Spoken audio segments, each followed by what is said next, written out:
അങ്ങനെ ഇന്ന് കണ്ടു ഖലീഫ. സത്യം പറയട്ടെ, പ്രതീക്ഷിച്ചതിന്റെ പകുതി പോലും ഗുണമില്ലാത്ത രീതിയിൽ ചുരുങ്ങിപ്പോയി ഈ ഒരു സിനിമ എന്ന് തന്നെ പറയാം.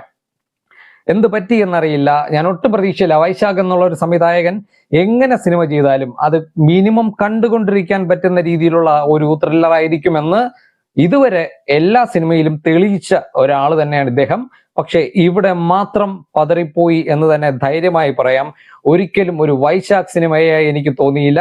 ആക്ഷൻ സിനിമകൾ പൊതുവെ ഇഷ്ടപ്പെടുന്ന ഒരാളാണ്. അതും വൈശാഖിന്റെ ആ ഒരു മേക്കിംഗ് സ്റ്റൈല്, ആക്ഷന്റെ മേക്കിംഗ് സ്റ്റൈല് എനിക്ക് വളരെ ഇഷ്ടമാണ്. ഒട്ടും ബോറടിക്കാത്ത രീതിയിൽ കൊണ്ടുപോകാൻ അദ്ദേഹത്തിന് പറ്റും.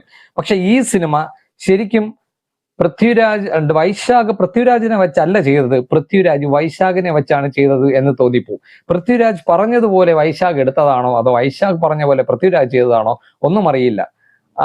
ഈ സിനിമ മൊത്തത്തിൽ ഒട്ടും തൃപ്തി തരാത്ത രീതിയിൽ ഉള്ള ഒരു മടുപ്പുളവാക്കുന്ന ഒരു ബിലോ ആവറേജ് നിലവാരത്തിൽ നിൽക്കുന്ന ഒരു സിനിമയായി ചുരുങ്ങി എന്നത് ശരിക്കും വിഷമം തരുന്ന ഒരു കാര്യം തന്നെയാണ്. ഒട്ടും പ്രതീക്ഷയില്ല. ഞാൻ തീരെ പ്രതീക്ഷിക്കാത്ത രീതിയിലുള്ള മോശമായിട്ടുള്ള ഒരു അനുഭവമായിരുന്നു ഈ സിനിമ. ശരിക്കും മടുപ്പുളവാക്കും. പകുതി കഴിഞ്ഞാൽ തന്നെ സിനിമ ഏതാണ്ട് എങ്ങനെയെങ്കിലും ഒന്ന് അവസാനിച്ചാൽ വീട്ടിലേക്ക് പോകാം എന്ന് തോന്നിപ്പോയ ഒരു അനുഭവം. അപ്പൊ ഞാൻ കൂടുതലൊന്നും പറയണ്ടല്ലോ. അപ്പോ എന്താണ് പ്രധാന പ്രശ്നമായി തോന്നിയത്, കണ്ട് മടുപ്പ് തോന്നിയത് പൃഥ്വിരാജിന്റെ ഓവർ ഷോ ഓഫ് തന്നെയാണ്. പൃഥ്വിരാജിനെ നമ്മൾ ഈ ഒരു സ്റ്റൈലിൽ ഏതാണ്ട് കുറെ നാൾ മുമ്പ് കണ്ടതാണ്. നമ്മളെ അമർ അക്ബർ അന്തോണിയിലെ പൃഥ്വിരാജ് ഉണ്ട്.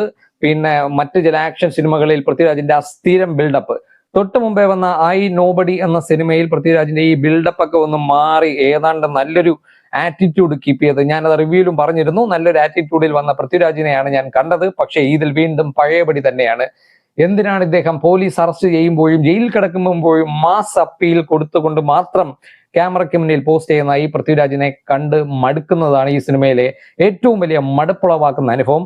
പിന്നെ ജിനു എബ്രഹാമിന്റെ തിരക്കഥ, സംഭാഷണം എല്ലാം വളരെ വളരെ മോശമാണ്. പിന്നെ ജേക്സ് ബിജോയുടെ മ്യൂസിക് ഒന്നും പറയണ്ട.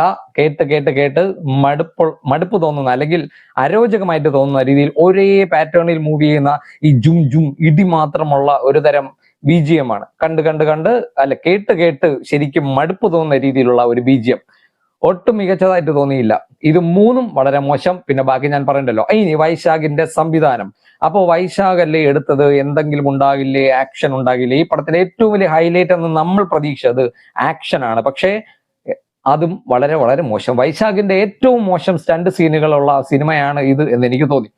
കാരണം ട്രെയിലറിൽ കണ്ട ഷോട്ടുകൾ പോലും ഈ സിനിമയിലേക്ക് വന്നപ്പോൾ എന്തുകൊണ്ടാണ് ഇത്